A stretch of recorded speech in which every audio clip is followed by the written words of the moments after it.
Welcome back to Adulthood Friends. This is the discussion-based podcast where two former childhood acquaintances, now friends, and Brad Hi. discuss the things that adverb. Brad, give us another adverb. Astonishingly. Astonishingly. Nice. The things that astonishingly matter. Oh, astonishingly is your adverb of the week. And I'm Aya. I'm Josh. I'm Brad. And today we've got part 2 of our discussion with Brad about following your passion. Should I say the questions again? No, we should just continue following. Let's just follow. Just keep following his passion. Keep following his passion. All right. I'm trying to follow this conversation. Let's get into it. We're so professional.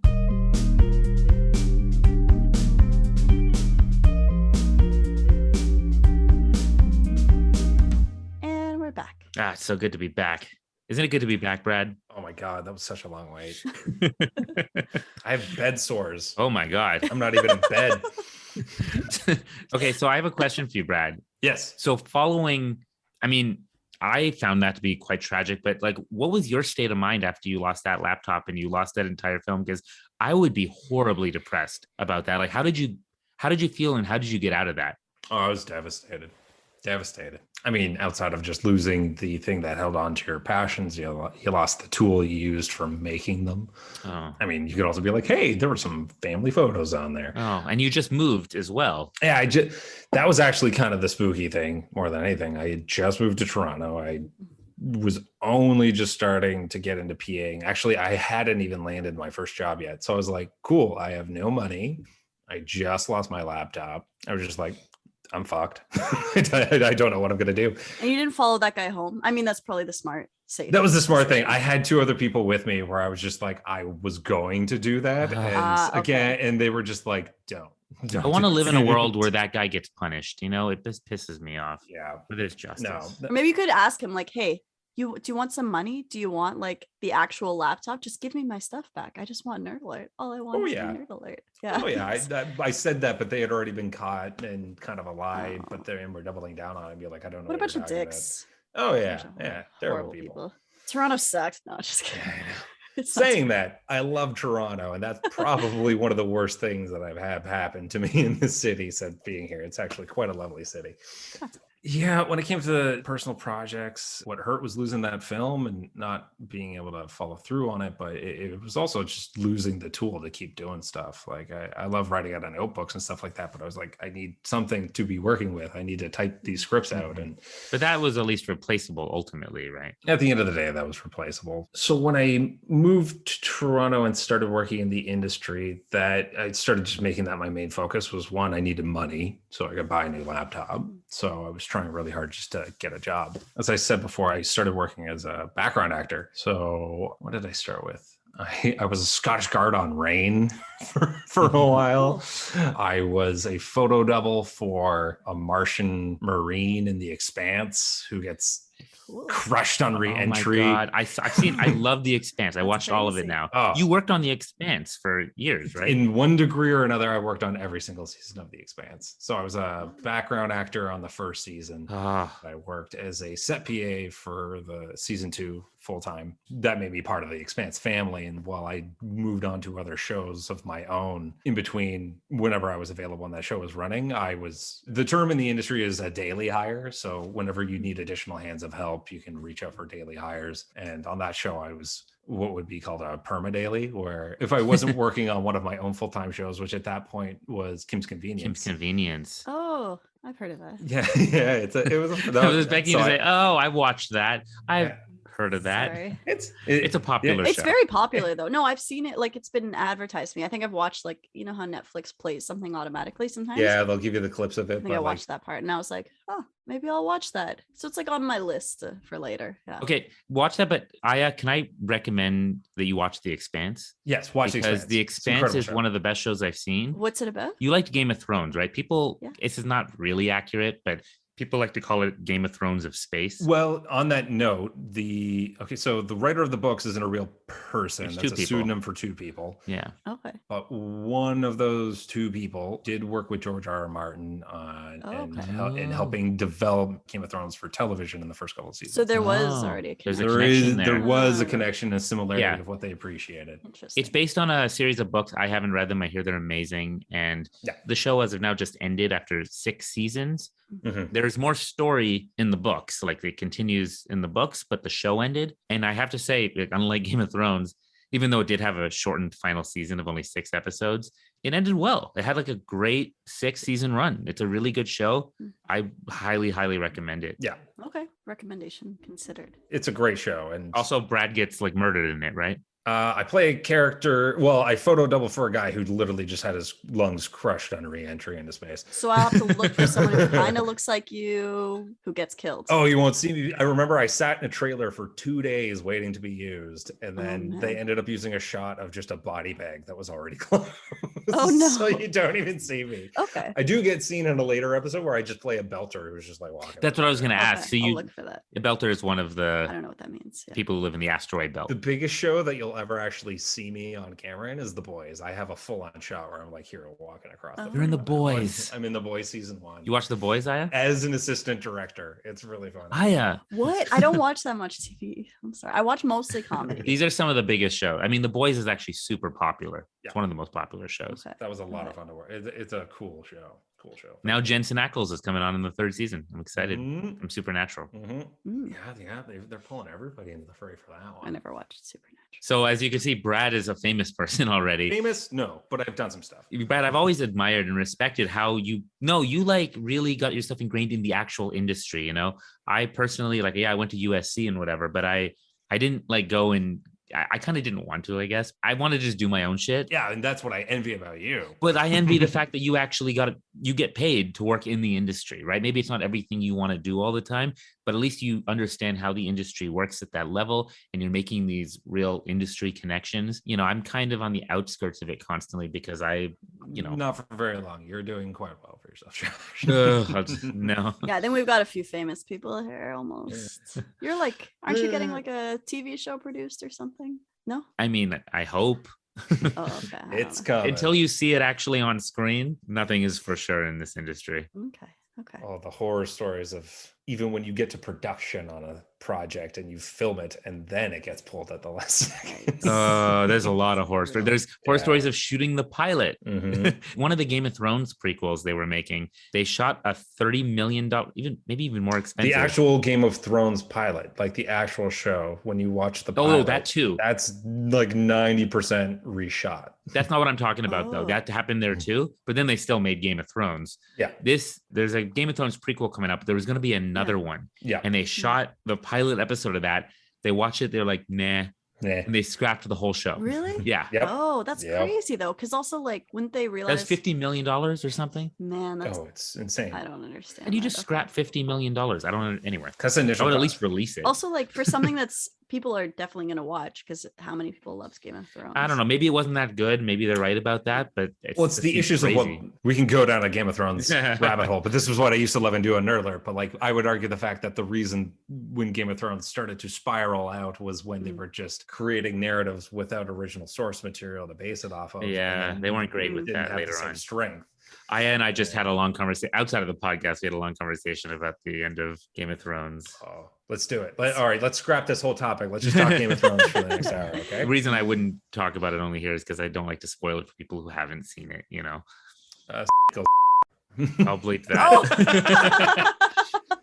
That's hilarious. How long has society had to come to terms with that? I don't care. That's so funny. That is literally what got spoiled for me. Yeah, and so I said I wouldn't. Josh was talking about that in our pet peeves episode. Yeah, we had a pet peeves episode. And mine was spoilers. One of them. That's so funny. So I'm totally gonna bleep that. So wait, Brad, you already knew that was like a big spoiler in Josh's life? Is that no? Oh, that was I just know that that's a big spoiler that everybody. That's so funny. Oh my god. It's like a joke spoiler, people, but I don't believe in that. I don't want to ruin experiences for people. And you're like, it's not a joke to me. It's one of my So favorite real. troll. I don't know if you've ever seen it on YouTube, but it was after the book came out. Everybody was in line at every chapters or every bookstore to get a copy of like Half-Blood Prince. And I remember somebody put a video on YouTube of them sitting in their car, opening the last chapter right after buying the book, then doing a drive-by past one of the lines of people waiting to buy the books and just shouting, kills. And then there's just people online just start throwing shit at them. Yeah. I'm going to bleep every one of those when I... Josh would be so... Yeah. Josh, can you imagine if you were one of those people? You'd be like running after the car, like, how could you? Like the T-1000. But I did it to myself. I was like looking through forums at the time and I caught it that way before I read it. It was horrible. That's self-inflicted. That's your own A little bit. It was, I mean, I wasn't looking for it, but I shouldn't have. It's like Wings by Suicide. Like you. Yeah. You should have It's known. in the title. I should have known. What are we talking about again? We were encouraging watching The Expanse. Oh, yeah, because you worked on all these amazing shows and you work now. That's what you do now, right? You work in the industry. So officially what I do know, yes, I'm an assistant director. An AD, short form, so I don't have to keep saying it over again, in the Toronto film industry. I've been very fortunate. I've worked on some pretty cool, fun stuff, some fun stories, and so much of it has been, I mean, it's a fulfillment to a degree of, as we say, our passions of like, I love this industry. I've always loved film and television, to be a part of it and be working with people that I grew up watching shows or watching them act for so long, and to have to actually like work and have a dialogue with them about what we're doing has been an awesome, fulfilling thing. And yet at the same time, once you start doing it, you get into the machine, it becomes its own. It becomes also the thing that stops you from doing your own projects sometimes, because there's an irony in that, right? There's an irony in it that it's so all consuming. Like in the States, there was all the talk about the state of the industry and with the IATSE unions and them trying to renegotiate working hours and stuff like that. It's really tough working hours in the industry. It's killing people. Like it's crazy. It can be anywhere 12 to 20 something hours a day, depending on how these shows decide to run themselves. And oftentimes dictated by their budget. And I remember I came back to visit a couple times and I met up with you. And recently we met up again and talked about this. But I remember coming back a previous time and you were getting murdered with work. I probably didn't look great. You were just like, the amount of hours they have you working and into the nights, you had these passion projects you wanted to do and you weren't able to get to. This was before Moore's Void, before you were able to make Moore's Void. I think you wanted to do it and you couldn't. I had like 2 or 3 projects lined up. I think it took almost like 4 years of being in the industry before stuff actually got moving. Yeah. By the way, fun story, fun aside, Brad actually came to Los Angeles at one point with your significant other at the time. So we had planned to meet up in Los Angeles. And I was at USC at the time editing. I think I was editing my thesis film. I must have been my thesis film. That's what you were working on. And so I was like, yeah, we'll contact each other after this and we'll meet up. It was loosey-goosey. We knew we were going to hang out. That was always a part of the plan, but we didn't like firm time. Yeah. So I thought, okay, I'm down there, I'm editing. And it turns out the cell reception down there sucks so bad. But it didn't just suck like, oh, your message didn't get through. I would send a message or he would send a message and I'd get it like half an hour or an hour later. Yep. Oh. And I didn't know that. So I had made plans to like hang out with Brad. And I thought like when I sent the message, I thought by the time I got out of there, I thought, okay, he's ready to see me now. He had sent it like an hour or 2 before. Yeah. Brad had actually gone to my house. I was sitting in your living room with you were in my roommates. house with my roommates, but then you had to go. But before I even got back. Oh, yeah. And so I got back to the house. Brad was gone. Everybody had met Brad. Brad had met my roommates.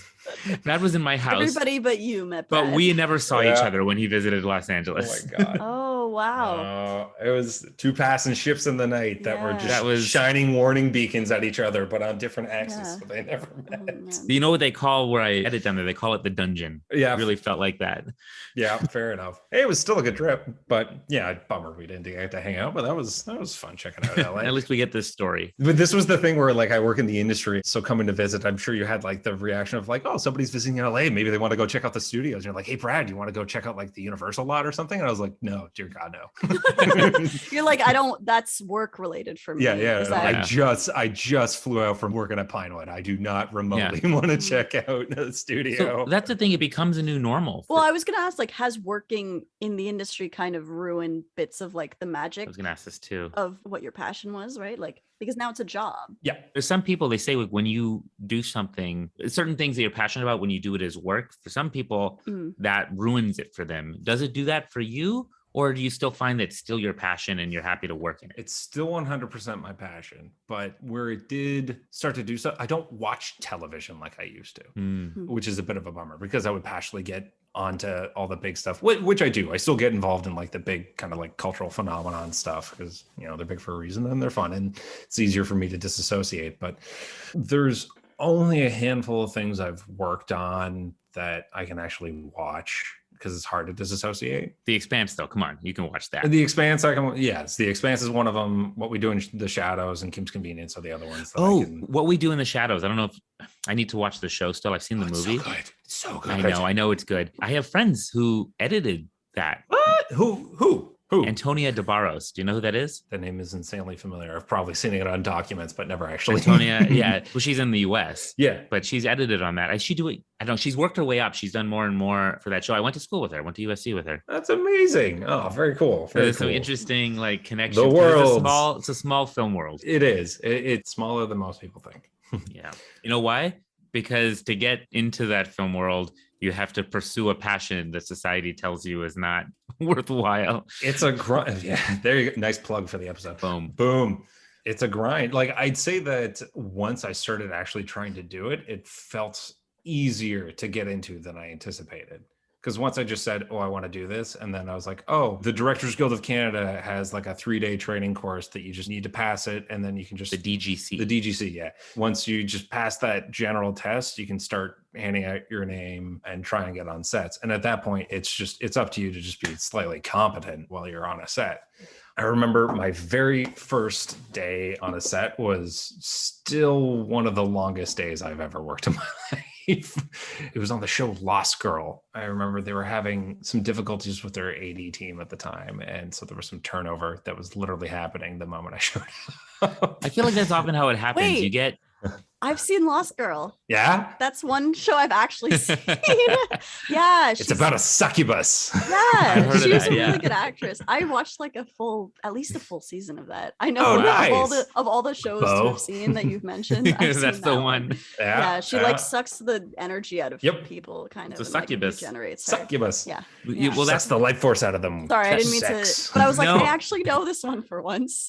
I see nothing, but yeah, Lost Girl. It was good. Well, I was thinking, Brad, that's how it works. Because like, I feel like a lot of my friends and people I know that when they actually finally get in somewhere, it's because a few reasons. One, like somebody was in a position and they, if someone died or someone left or someone, and you end up taking that position, or it's such a shitty position because so many problems are happening and nobody wants to do it. And you're like, fuck it, I'll do it.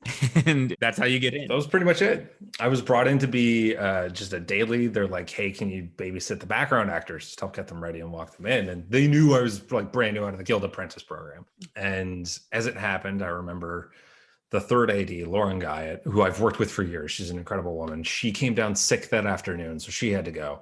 And then the other daily that was really seasoned veteran that was in there to help them that day, he had something happen with a family member, so he had to go. And I was already in there replacing their set PA who they had let go because he fell asleep on the job.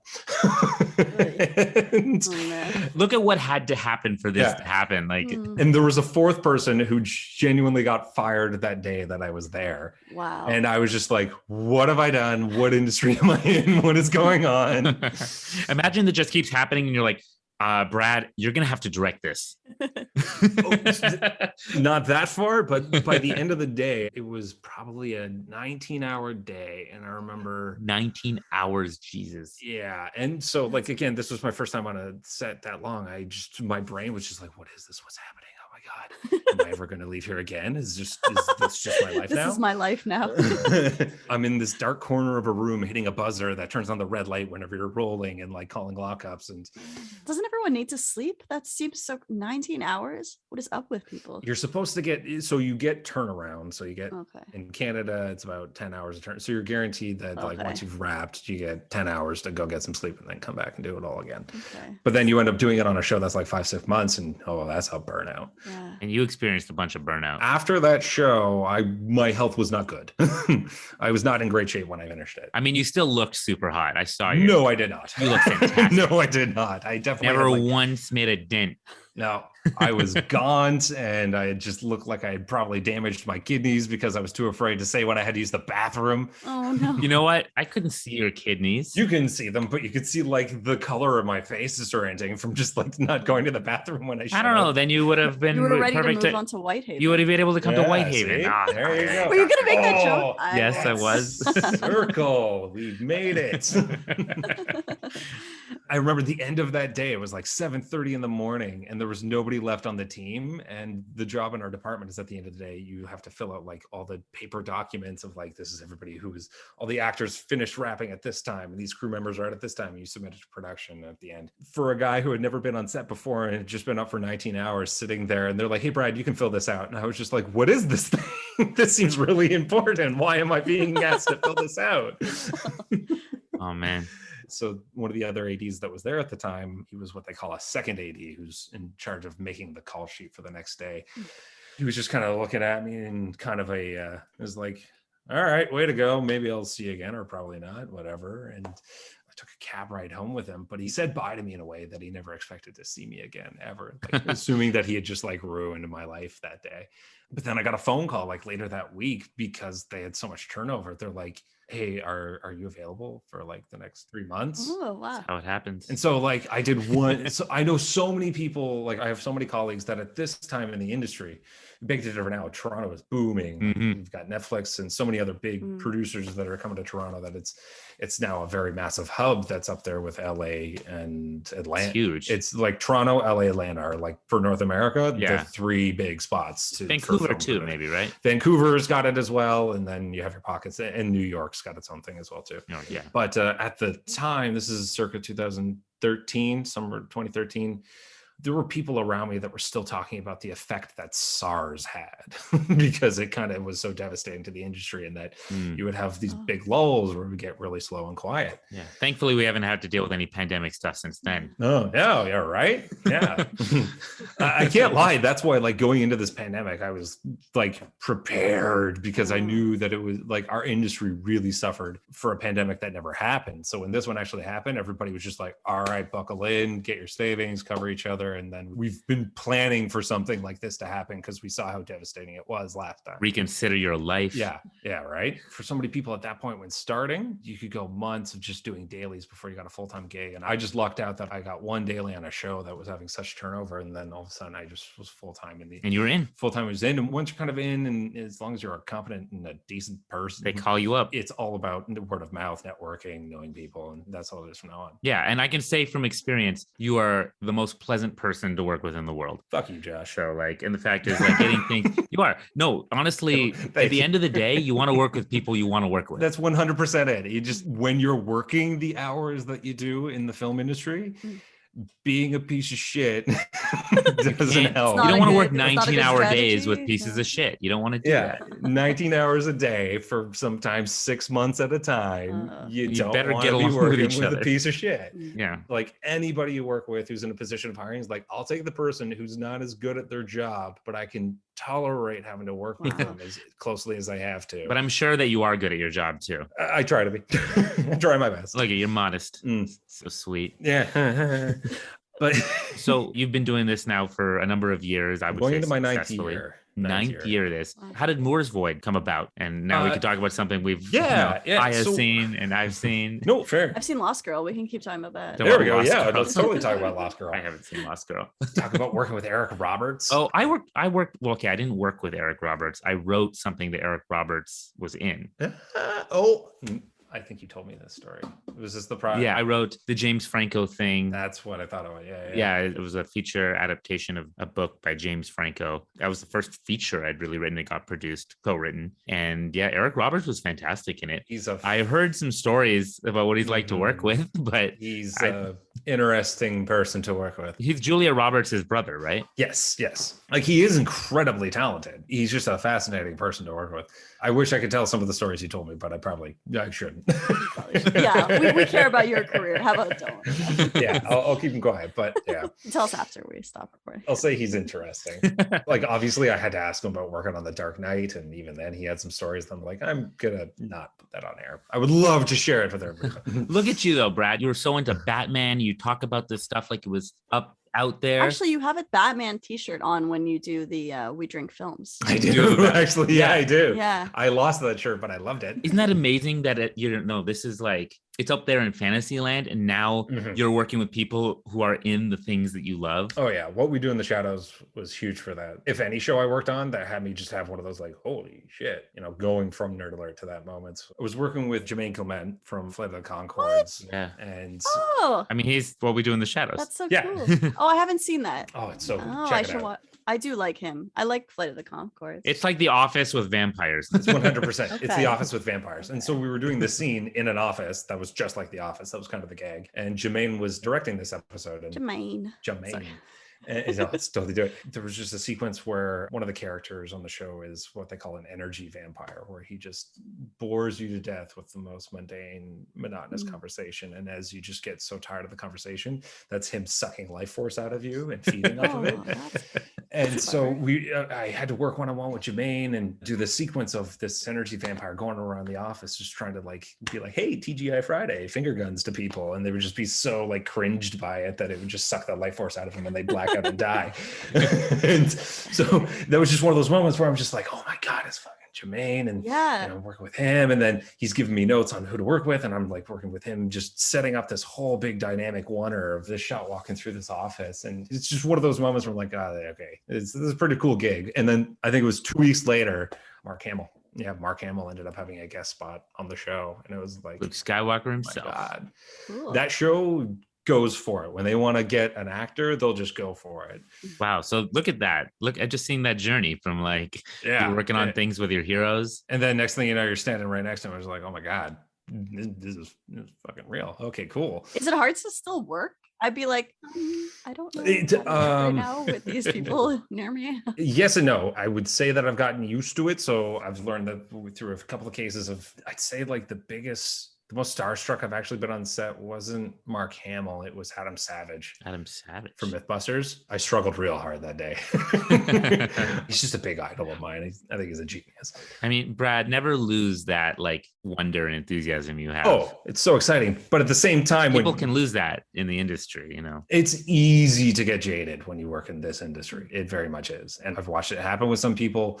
And I've had experiences where myself, when I've been on a show for so long, and it can be a bit of a grind, and I've had those moments myself where I'm like, oh my God, what am I doing? This is such bullshit. Okay, cool. But you keep coming back. But you got to shake yourself and put it into perspective that it's a super unique opportunity and everything is a job at some point. But, I'm incredibly lucky to be doing a job that is in the world of something that I am so passionate about. Is it still like you're in the world of something you're passionate about, but it's not quite that thing, right? Like when you made Moore's Void, that was the thing. And that was it. Like, that's exactly it. Because there's still that extra gear. If anything, when I'm surrounded by so many people that are working and doing the directing and stuff like that, that in itself is motivation. It's school. It's school. I'm learning. I'm watching other people like, okay, this is how they work. This is the right way to do it. I'm seeing people very seasoned do incredibly things that I never thought of. And I'm watching some people that are just making some stupid mistakes. Like I've been in positions with directors that I've sat with where they're directors that know how to work with actors, but they don't know a thing about shots and setting up and blocking, and vice versa. And so there's been times where I've sat with the director and I've literally drawn out on a map, this is how you have to shoot it. Like this, you're literally being an assistant director. Like we have 3 hours to get this scene done and we're already 2 hours behind. Yeah. Eventually you're like, it should be me in that seat. Like I need to be doing this. I know what to do. Yeah. You feel that.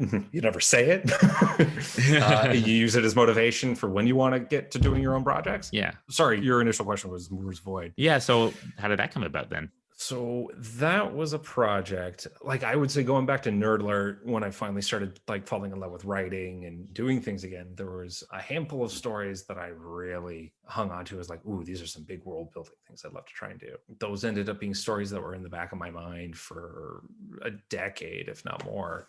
Once I started working on The Expanse, I have this big world built narrative that I want to do that I know would just cost a fortune, borderline like Game of Thrones Avatar type budget. So it's like, cool, I will never be able to make that as a first project. That's not realistic.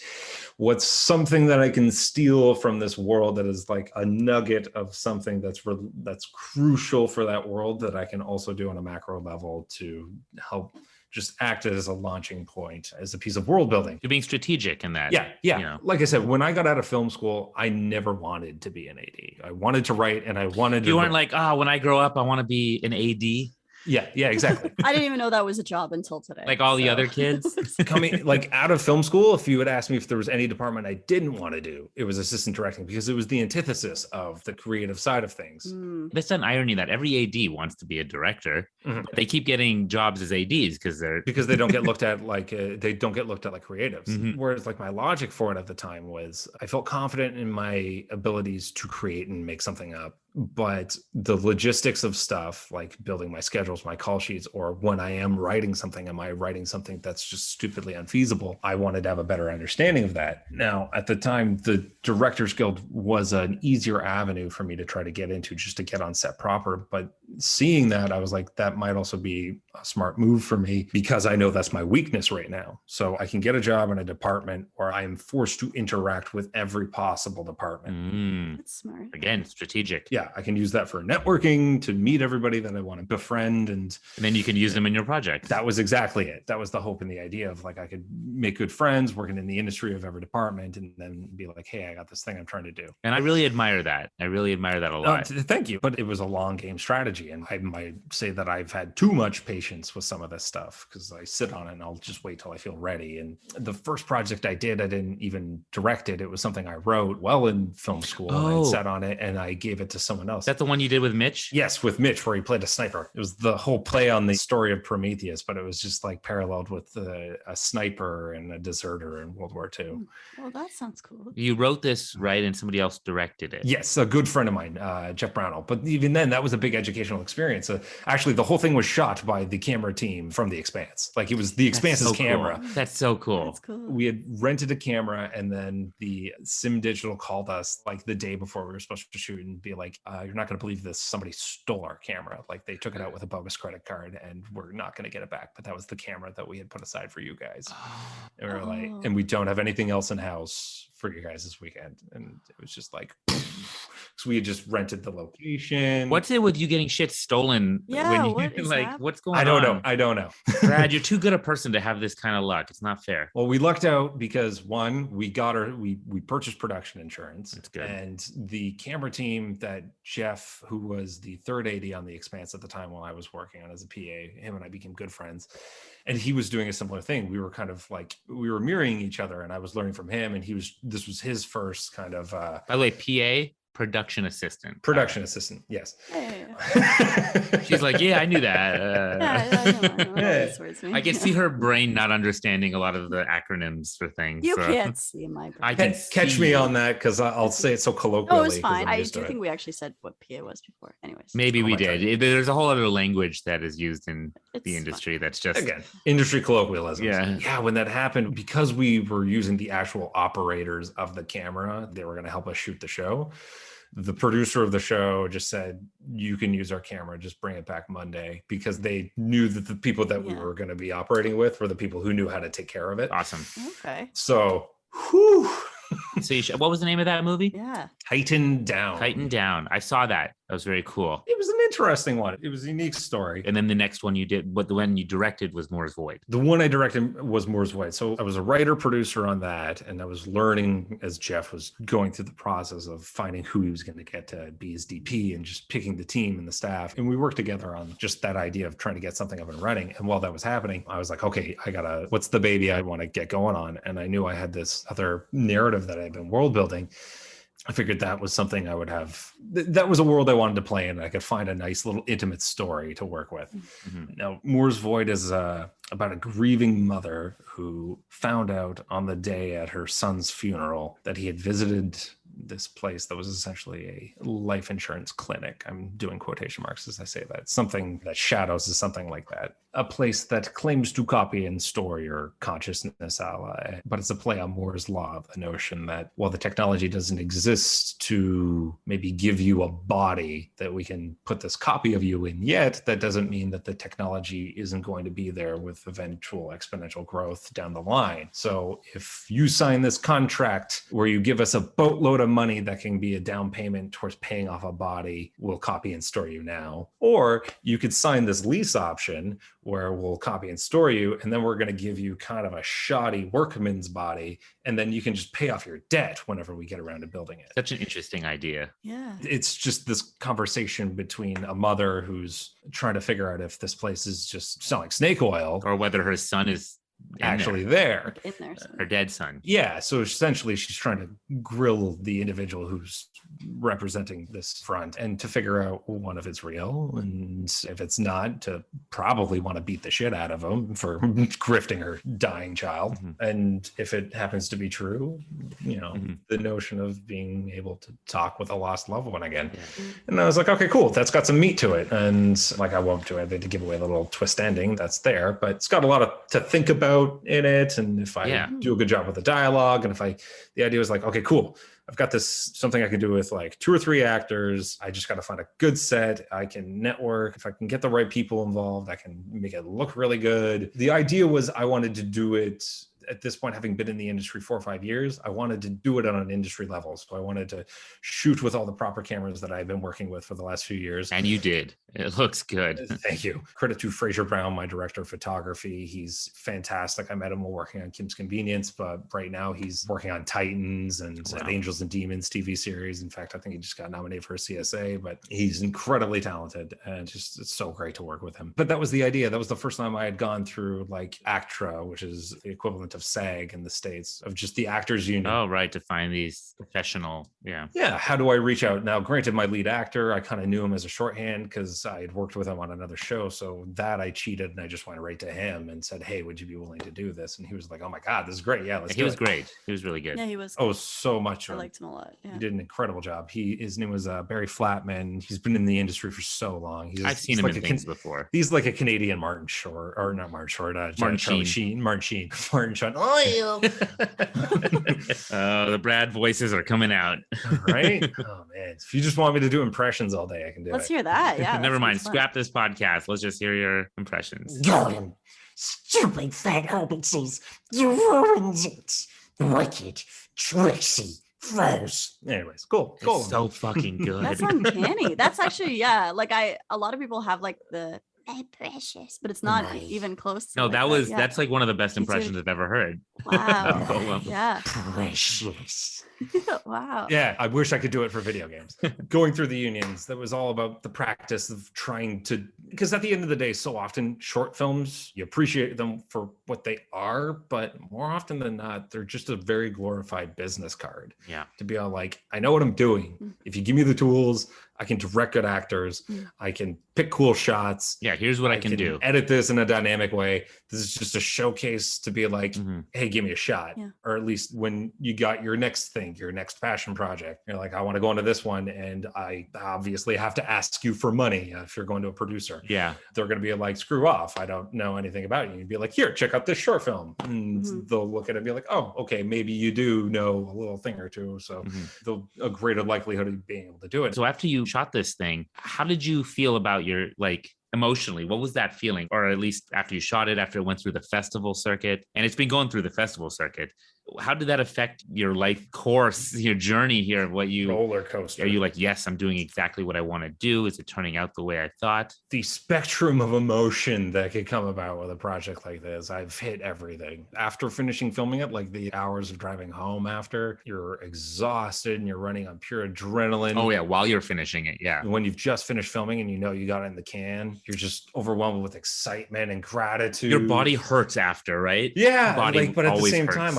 Yeah, like, you know, that's when you start having the come down from the adrenaline you're riding. The adrenaline all at the same time, like, you know, the DIT show, sorry, the guy who runs the digital data, imaging technician. Yeah. So when he collects all the footage that you've just shot, sometimes they can put like a little bit of a filter on it, basically like an Instagram filter to just to give you a sense of what it's going to look like, and it excites you. You look at those first couple of shots and you're like, oh my God, this thing that I've been imagining for years and I've been spending so much time developing, and really, like, it's right there. Oh my God. Okay. Is that confirm it to you? Is that like, fuck yeah, this is exactly what I should be doing? You feel validated. Yeah. You're just like, okay, I can do this. I've got something good there. Like if I don't fuck it up, it's there. And so then you start having that pressure. You're like, okay, cool. I've got the tools there.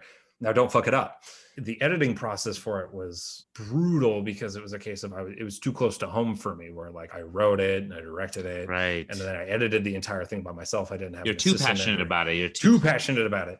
And so, forgive my crude language in describing it, but when you get into the editing process and you start like getting into tunnel vision and hyper focusing on every single frame, you call it frame fucking, where you're just you're over analyzing. You think just changing a single, not the worst thing we said on the show. Yeah, frame fucking. But by one frame, you think it completely changes the entire film. For you, it does, but to anybody you show it to, they won't notice at all. Imagine, Aya, every single frame you start like being uncertain of, like there's a right or wrong in your mind, and you go back and forth forever, going, should I cut here? Should I cut there? Should I cut here? Should I cut there? Is this right? Is that wrong? Let me show 10 people. Anything I've done with you, Josh, I feel like you apply that. Like I frame fuck that everything. Kind of obsessive. Yeah. I frame fuck everything. Not hard and everyone. To transfer that to. That sounds terrible. Frames of a video.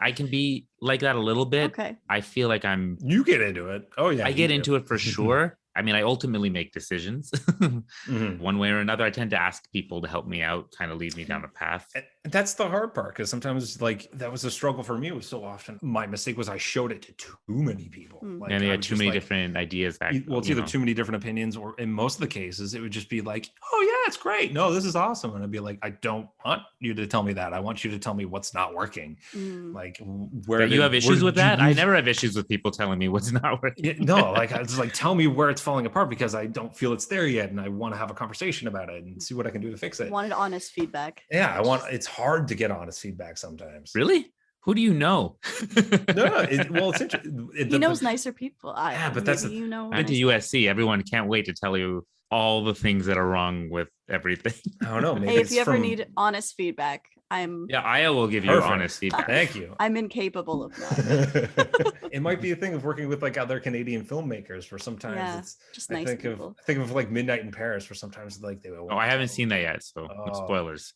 You haven't seen Midnight in Paris? I'm gonna see it. Oh, it's so good. Oh my God, that's one of the few movies I think I've seen that you haven't now. So. There you go. It's like one of those rules of don't ask for tips on writing from a fellow writer sort of idea. Okay. Yeah. Okay, so I think we've gotten to the present time here, basically, right, Brad? Before we talk about what's next, I wanted to ask you a question or two. Yep. Because we just followed with you your journey of your passion up to this point. And I want to know, first of all, are you happy that you did? And second, what are the consequences, do you think, if you didn't? Or if you don't continue to follow the passion? Yeah. So am I happy I did it? Absolutely. I'm so happy. No regrets. No regret. Well, no regrets. You can always find. We just talked about that in our last episode. You can always have things you want to nitpick and things you might want to change, but they happen the way they did. And with where it's gone, like Mooreswood has done well in the festival circuit. And for me, it was, again, like I said, trying to work with my colleagues, my coworkers. I've got myself into the actual industry, and my strategy was, am I necessarily trying to make a film to go on this festival circuit to network with people in LA or whatever, or Vancouver or Boston? Not necessarily. I work with the industry that I plan on living and continuing to work with. You're already there in a way. I'm there, but I want position. But it's convincing those that, you're not a cog in the machine. You can actually be looked at as a creative. See, I've admired that you really, there's a ladder climbing element to it, and you climbed it well. Like, you're climbing it well. You're doing it right in my eyes, like what I've seen the people do it. I'm aging too quickly. No, I think you look hot. I always wanted to I don't know, and I might be wrong. We'll find out at the end of my life. But like, I wanted to like find a side door and do it my own way, and we'll see if that works for me. There's many ways to go about these things, I hear. But I never got to say that. I only briefly said it earlier, was that like I have always kind of envied that about yourself, was like when I've been on a show for 3-4 months and I've, you know, just been backdoor writing notes in my phone about the script that I'm wanting to be working on, or just when I have time, I'll get to that. And then, you know, you're pumping out like your 4th film in a couple of months, and you know, you're getting millions of views on YouTube. It's just like, oh my God, I just wish I was just making shit. I just want to be making stuff. You know, be nicer, millions of dollars. The traction that you're getting though, man, is huge. Like there's no one way to make it. With the directors and writers that I've worked with, no one has I can't say no one has the exact same story. There are a lot of people with similar ones, but at the same time, they're all very different avenues of how they got there, including like the nepotism. You know, I knew a cousin, or the nepotism is the way. Yeah, nepotism. Nepotism is, it's not a factor, but it is also something that very much people are. Yeah, they know that it's bad optics, so they avoid it now. But I've always admired about you, Brad, is that I've watched you follow that passion, and I've seen that happening in parallel, and it's been a quite inspiration for me as well, you know, to keep going. When you see the people around you that you love following their passions, it's consistently inspiring. Oh, I appreciate that, man. I similarly feel like I don't have any regrets in following my passion. You know, I wish I made some different financial decisions here and there. You're doing incredible. The stuff that you have on the horizon is going to do well for you, man. Well, you know, we'll see about all that, but thank you. Similar to you, I'm definitely happy that I did it. The way it happened is the way it happened.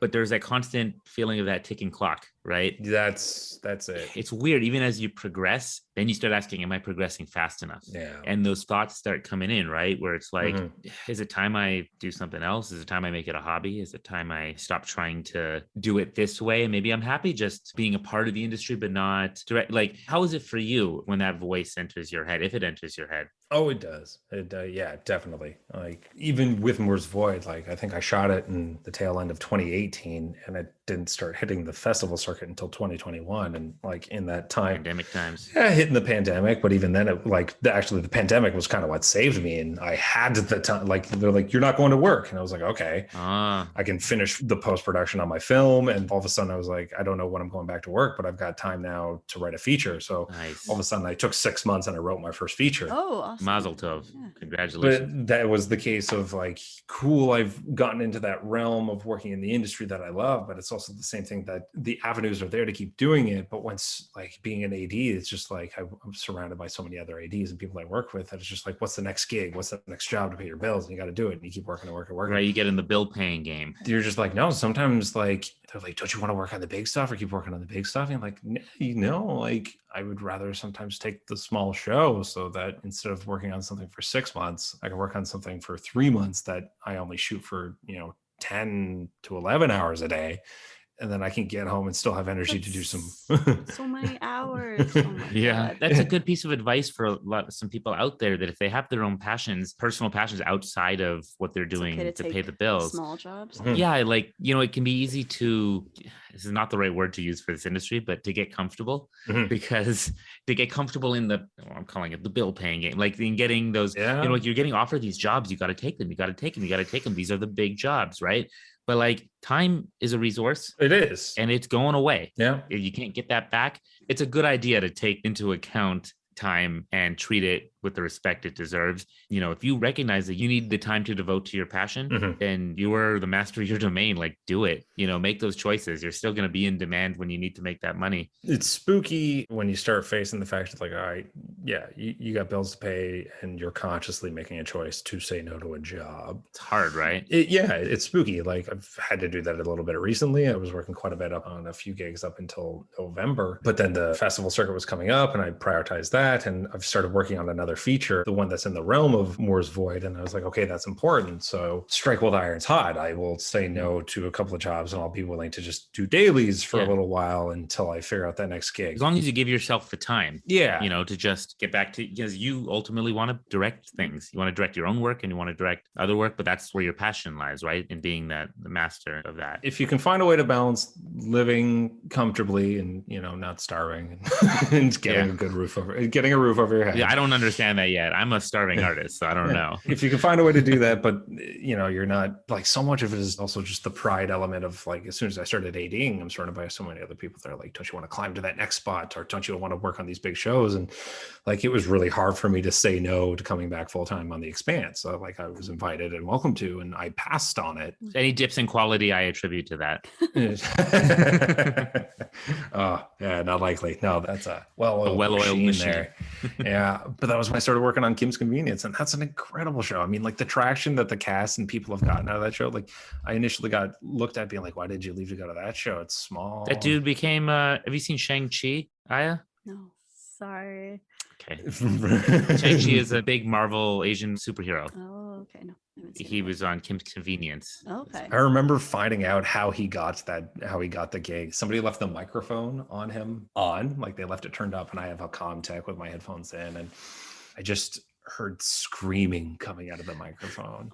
Oh, And it was because he had just told one of the other actresses that he had just got offered the part. And I was the only person that noticed this, and I put my headphones on, and I was just like, oh my God, what are they talking about? And he started talking about Marvel, and she was like, oh my God, your life has changed forever. And I like run over to the sound guys, and I was just like, this is the coolest thing ever, but you need to turn it off immediately. And next thing I know, like Simu comes over to me, and Simu Liu, like, right? Yeah, Simu Liu. He comes over to me and he's like, I heard you heard something. I was like, yeah. You need to shut your mouth. He's like, can you not tell anyone? I was like, Oh. yeah. If you tell me who you're playing. You're like, I'll make you a deal. I assume just because I followed like Marvel at the time, I was like, are you one of the Eternals? And he was like, no, I know Kung Fu. Right, you didn't know which role it was. Yeah, that's interesting. I didn't hear what the role was at first. Ultimately, it's probably better that he wasn't one of the Eternals, given how things worked out. Probably for the best. No, it's done quite well for him. But I mean, like, so Kim's Convenience has done great for itself. But like, I made the choice to work on a show where I was just like, I'm working with very talented people. I could tell I was working with like good, talented people. But I would still meet people that would be like, oh, you took a small CBC show instead of working on The Expanse. And we're like, I mean, I will happily work with it, but like, I took a show where I could do that, and I networked with like great, awesome, talented people. And I'll put it this way: like the dad who plays Appa in Kim's Convenience, he's now like Captain Teva in Mandalorian, and he's going to be Isho in Avatar: The Last Airbender. He's an amazing, talented dude, and he's just like so huge into nerd culture, and he builds all of his own props and replica helmets and everything. And I knew this, and so when I needed to build the prop for my short, he knew I was working on it. But I went and asked him. I was like, "Hey, you've actually got like all the necessary tools to help me build this thing, and everywhere I've been going to wants like $3,000 from me. Is there a way we can build this together?" And he's like, "Oh yeah, I can build it for you. Give me like 2 weeks." Wow. Brad, one of the things I think well, maybe you know this, maybe you don't, but like people want to work with you because it's you. That's why. I can see that. That's very clear. And that's going to keep happening to you. So when you have big plans and dreams moving forward for things you want to make, and you're wondering whether you should reach out to these people, I bet you they're hoping you do, because like they're going to want to work with you. I appreciate that, Josh. And it's the same for you. And the reason it goes a long way, just to put a little bow on everything, is passion is contagious. Passion is contagious. Brad Bangsboll, 2022. It's true. When you are excited and very passionate about something and have a lot of fanfare for it, and you're not a dick to everybody about it, and going back to the other story, and you're not a piece of shit. You're not a piece of shit. Then people will be like, you know what? He's onto something, or like he's really excited about this, and let's help out. It's like the opposite of that energy vampire. Yeah, hopefully. That's good. If you can do it and then have something to back it up, then you're more likely to have people that'll be in your corner to want to help you succeed.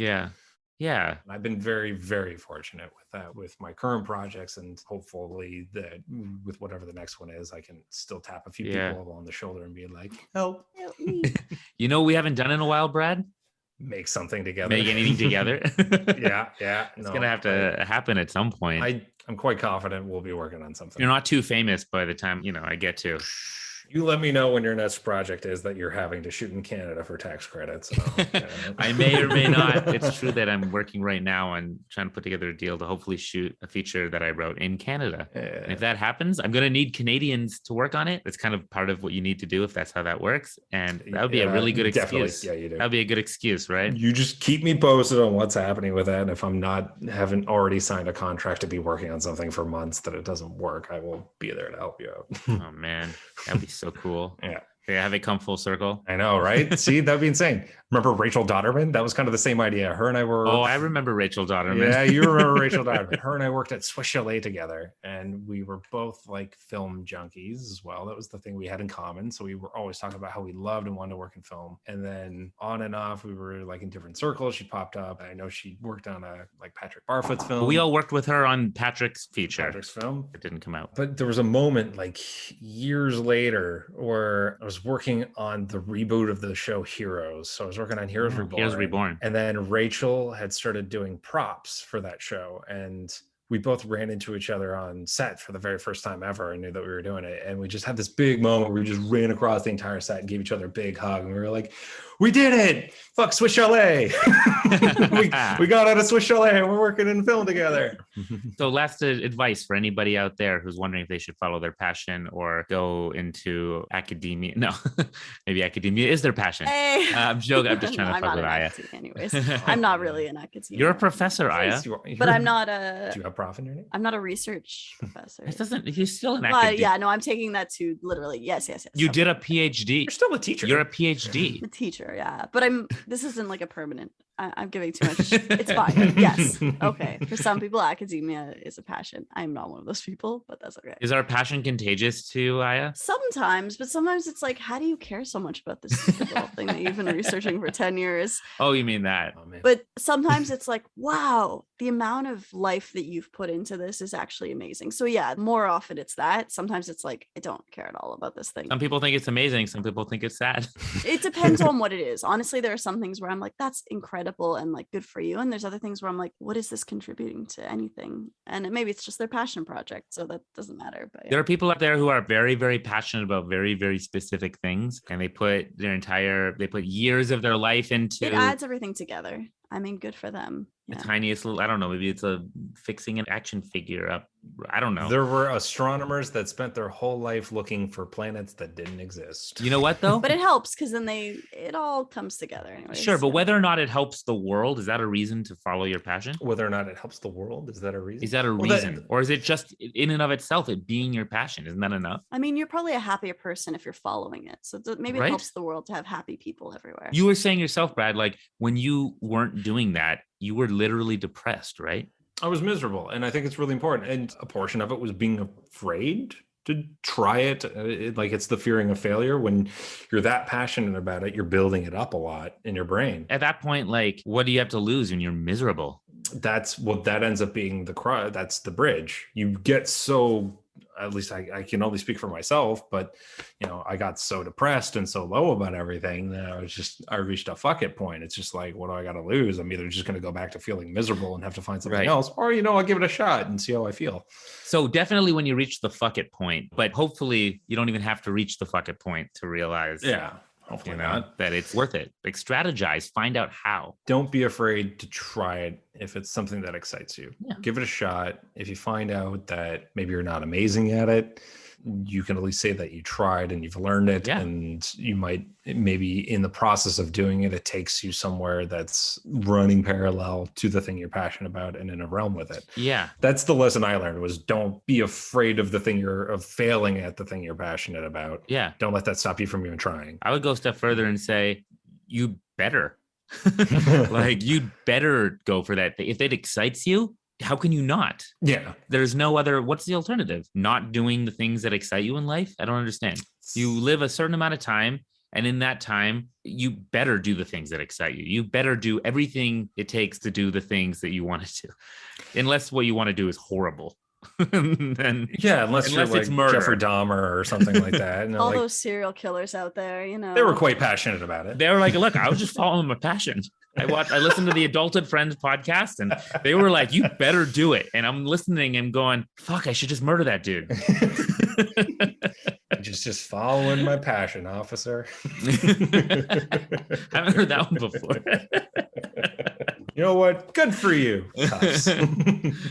Oh man. On that note, what do you say we wrap this thing up? This was awesome, guys. Well, we were going to hear what his current project wasn't it? Did we not? Wasn't that going to be the last little? Oh, we were asking about the future, I guess. Oh, the future. Well, okay. So I'm sorry. as I Without, no, I didn't want you to not say it. No, please. That's fair. Without, violating any NDAs. Unless it's murder. Oh, well, at the moment, I'm not locked into any TV show at the moment. I've got 2 things on the table, shows that I'll possibly be jumping onto. So I won't really say what the names are yet, in case people who are currently working on them are be like, wait, my job's available? What?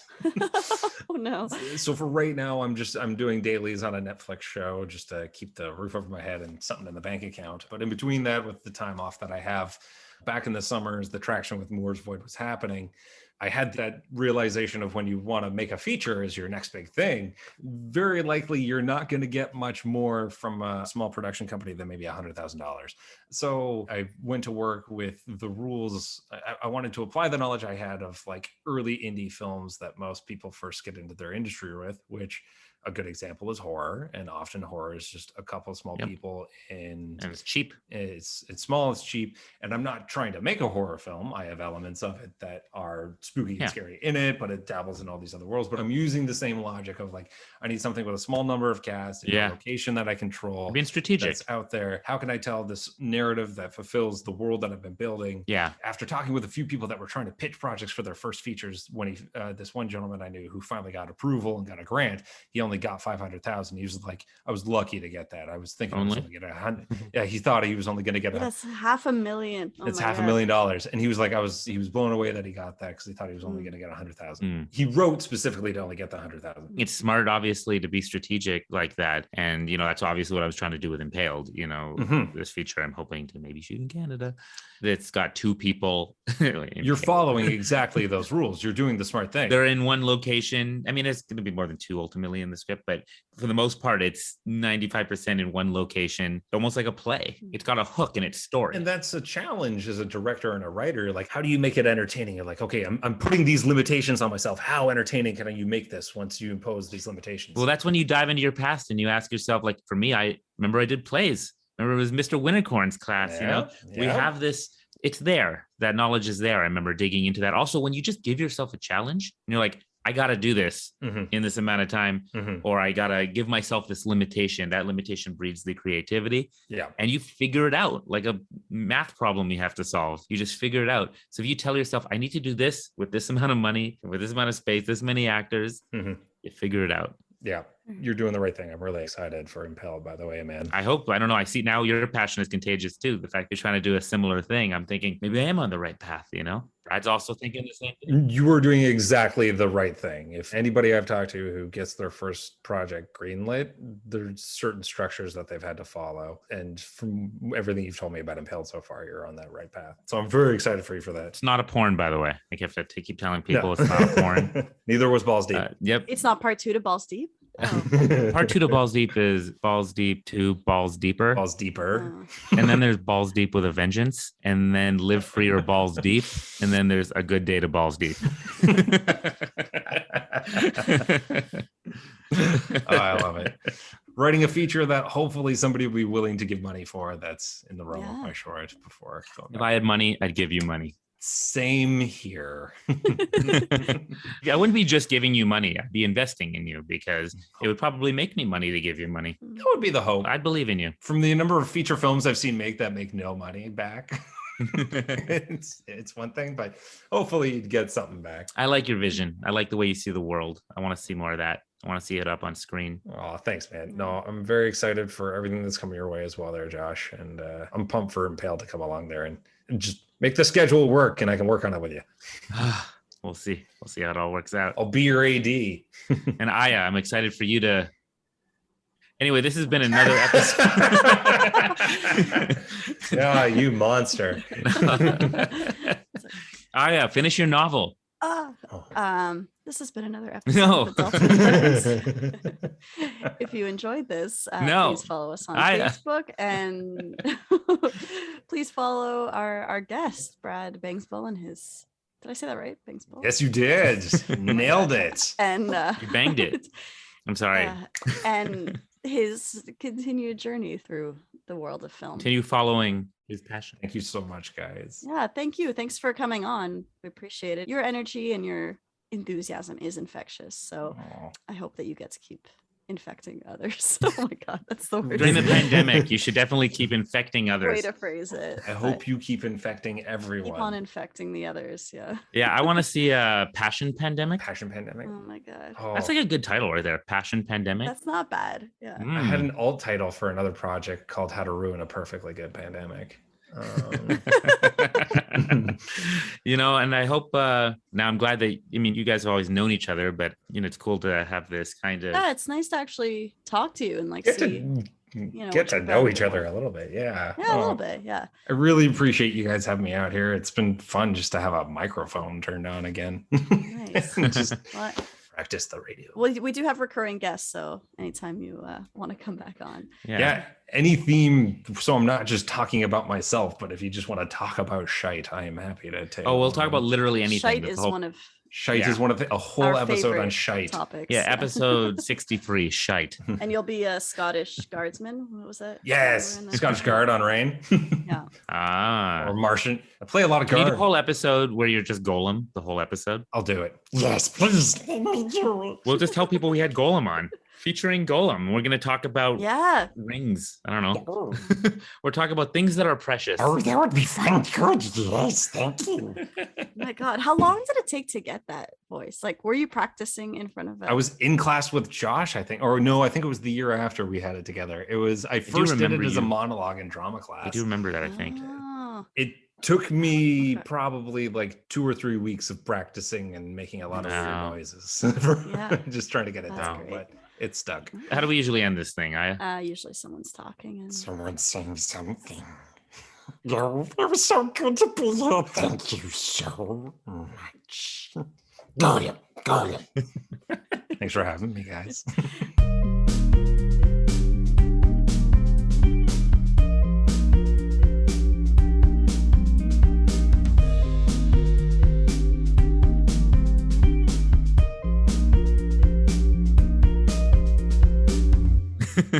Following your passion passionately. Why was that not the adverb? passionately. oh yeah.